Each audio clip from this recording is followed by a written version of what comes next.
jeruji besi. Pada bagian kedua, Tan Malaka bercerita bahwa ia akan terus-menerus mengabdi pada bangsa Indonesia, meskipun ia harus hidup berpindah-pindah, menjadi buronan kolonial, hidup pengasingan, hingga pada suatu hari Tan Malaka bertemu dengan Soekarno-Hatta di Bajak Kerjaan. Tan Malaka berpendapat dalam karyanya bahwa barang siapa yang ingin menikmati hakikat kemerdekaan secara utuh, maka dia harus ikhlas dan tulus menjalani pahit serta getirnya hidup terpenjara. Merangkum kehidupannya yang terus-menerus berpindah dari penjara satu ke penjara lain saat masa perjuangannya. Dalam buku ini, para pembaca akan dibuat semakin penasaran dan ingin tahu bagaimana kejamnya politik para kolonial pada zaman itu. Buku ini memiliki gaya bahasa yang tegas, analitis, dan faktual, serta menggunakan sudut pandang orang pertama karena merupakan autobiografi yang ditulis oleh Tan Malaka sendiri.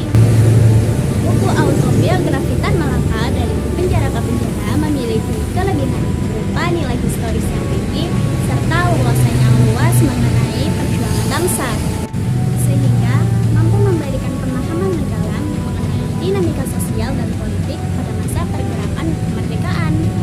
Selain itu, kisah perjuangan Tan Malaka juga sangat menginspirasi bagi generasi muda untuk memiliki daya juang dan keteguhan idealis.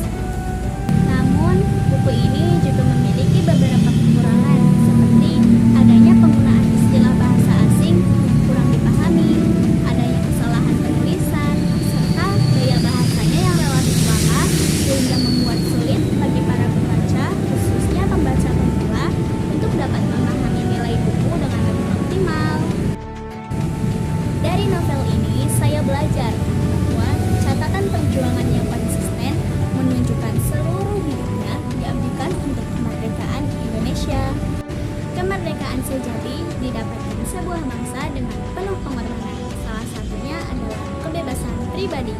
Penjara bukanlah tempat untuk berputus asa, melainkan tempat untuk membenahi hal-hal yang salah dan perlu dievaluasi. Perjuangan tanpa batas akan menghasilkan hasil yang sepadan dengan jerih payahnya, dan pendidikan penting untuk melawan penindasan. Kehidupan Tan Malaka yang rela mengorbankan kebebasan dirinya, jauh dari keluarganya dan kenyamanan pribadinya demi cita-cita bangsa Indonesia.